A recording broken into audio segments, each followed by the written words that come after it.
حضرت ابراہیم کی قربانی بھی قرآن نے بیان کی۔ بات کہاں سے شروع ہوئی؟ جناب ابراہیم نے دعا مانگی، ربی حب لی من الصالحین، اے اللہ مجھے صالح بیٹا عطا فرما۔ اولاد کی طلب صرف ماں کو نہیں ہوتی، باپ کو بھی بڑی ہوتی ہے۔ یہ الگ بات ہے، بچے سپورٹر ماں کے ہوتے ہیں، باپ کو بھی بڑی طلب ہوتی ہے۔ ربی حب لی من الصالحین، اللہ مجھے صالح اولاد عطا فرما۔ پہلے دعا مانگی، رب فرماتا فبشرناہ بغلام حلیم، ہم نے انہیں عقل مند بیٹے کی خوشخبری عطا فرمائی۔ انہوں نے صالح بیٹا مانگا، اللہ نے حلم والا بیٹا عطا کیا۔ بیٹا مل گیا۔ فلما بلغ معہ السعی، پھر جب بیٹا ان کے ساتھ کام کرنے کے قابل ہو گیا، بندہ رات کو تھکا ماندہ گھر آئے نا تو بیٹا تھوڑا سا بڑا ہو جائے تو اس کو چارپائی پہ لیٹا دیکھ کے ابا بڑا راضی ہوتا ہے۔ چلے زیادہ شاعروں نے شان اماں کی لکھی ہیں، اس میں شک کوئی نہیں، انہوں نے نہیں ابا کی طرف توجہ دی، ان کی مرضی ہے، تو زیادہ باتیں اماں کے حق میں ہوئیں، پر باپ اور بیٹے کا پیار، بیٹے اور باپ کا پیار، اگر یہ آیتیں قرآن پاک کی کبھی سمجھ میں آ جائیں تو شاید عشق کی ساری داستانیں ختم ہو جائیں۔ بیٹا بھی اپنے باپ سے بڑا ہی پیار کرتا ہے، باپ بھی اپنے بیٹے سے بڑا ہی۔ یہ دعا حضرت ابراہیم نے مانگی، یا اللہ صالح بیٹا دے۔ اللہ نے پھر کہا کہ میں نے خوشخبری دی حلم والے بیٹے کی، فلما بلغ معہ السعی، پھر بیٹا جب ساتھ چلنے کے قابل ہو گیا، قال یا بنی انی ارا فی المنام، کہا اے بیٹے میں نے خواب دیکھی ہے، کیا؟ انی اذبحک، میں تجھے ذبح کر رہا ہوں، فانظر ماذا تری، بیٹے تیری رائے کیا ہے؟ میں نے خواب دیکھ لی، میں ذبح کر رہا ہوں، تو اپنی رائے بتا۔ رائے اس لیے نہیں پوچھی کہ اگر وہ کہیں گے نہ ذبح کرو تو نہیں کریں گے، رائے اس لیے پوچھی ہے کہ لوگوں کو پتہ چلے کہ جس پتر کی تربیت حضرت ہاجرہ نے کی ہے اور جس کی رگوں میں حضرت ابراہیم خلیل کا خون ہے اور جس کی پیشانی میں نور محمدی چمکتا ہے صلی اللہ تعالی علیہ وسلم، ان کے خیالات کیا ہیں پتہ چلے۔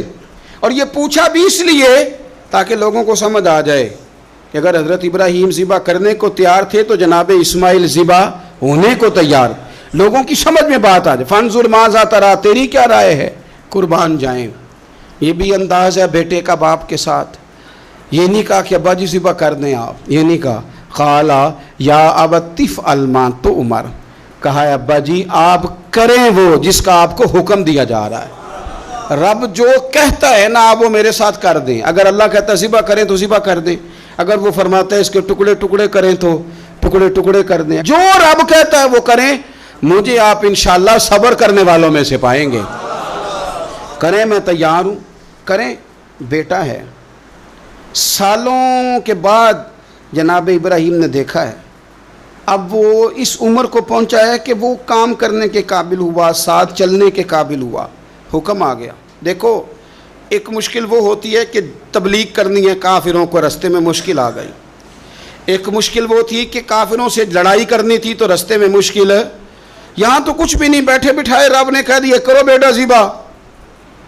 سمجھ آتی ہے کہ یاری تیری سونا ہے پر ازمائشاں بھی تیریاں اگ، اے سونا پرکھیا جامدہ ہی پہلو نال لگان دے لگ۔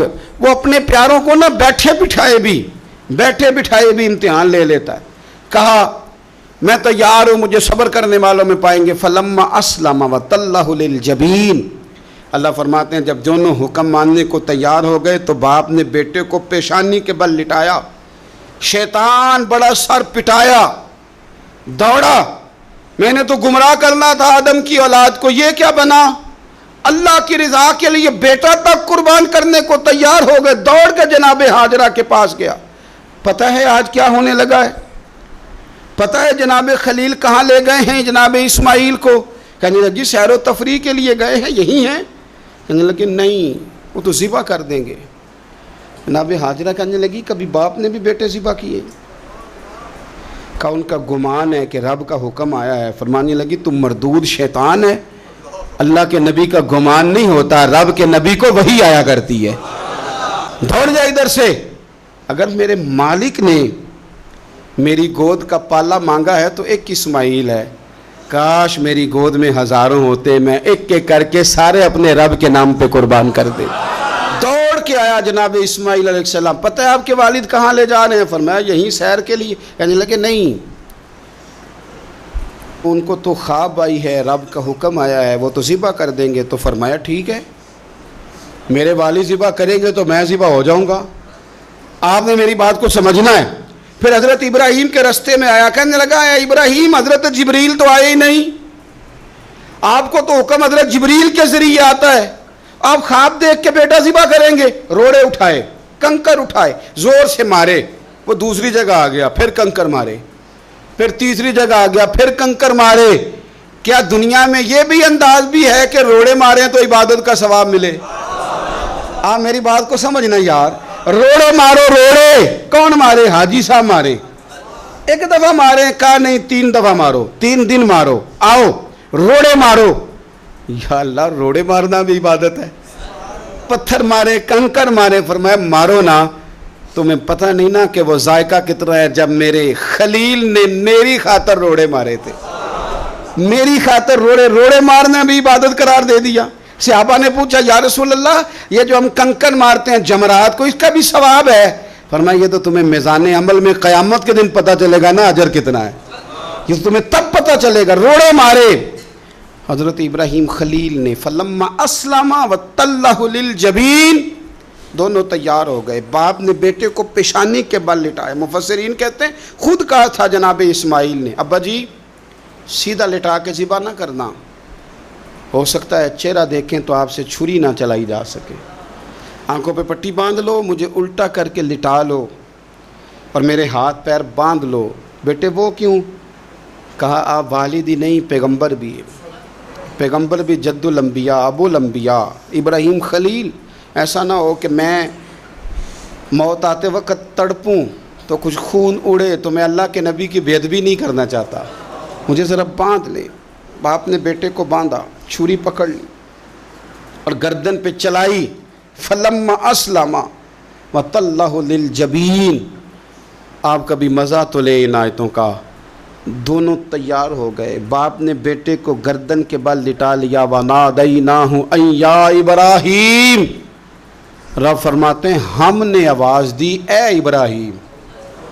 آپ کبھی دیکھیں کوئی بندہ کام کر رہا ہو تو پیچھے سے کوئی دیکھنے والا آواز، او ٹھہرنا ٹھہرنا ٹھہرنا، ذرا مزہ لے، وَنَادَيْنَاهُ أَن يَا إِبْرَاهِيمُ، اللہ فرماتے ہیں ہم نے آواز دی اے ابراہیم، قد صدقت الرؤیا، آپ نے تو خواب سچ کر دکھایا ہے، اے ابراہیم آپ نے تو خواب سچ کر دکھایا، اِنَّ كَذَلِكَ نَجْزِي الْمُحْسِنِينَ، ہم اسی طرح نیکوں کو بدلہ دیتے ہیں، اِنَّ هَذَا لَهُوَ الْبَلَاءُ الْمُبِينُ، بے شک یہ بڑی آزمائش تھی، بے شک یہ کھلی آزمائش تھی۔